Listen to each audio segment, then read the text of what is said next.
ভালো উদাহরণটা অনেক বেশি গুরুত্বপূর্ণ। আপনারা যদি ছাত্র অবস্থা বিয়ে করেন তাহলে মানে কয়দিন পর ডিভোর্স দিয়ে দিবেন, মেয়েটাকে ফেলে দিবেন, এই ধরনের বাজে এক্সাম্পল সেট করেন না। বুঝতে পারছি?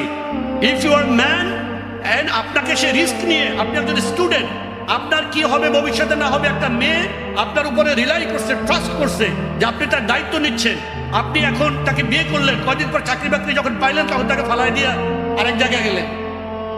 এটা করবেন না, ঠিক আছে?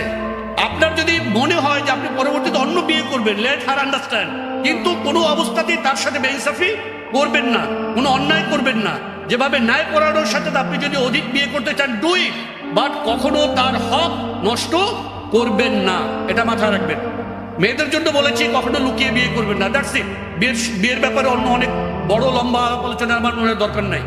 এ হলো মোটামুটি রিজিক, ক্যারিয়ার এবং বিয়ে সম্পর্কে আমার সংক্ষিপ্ত আলোচনা।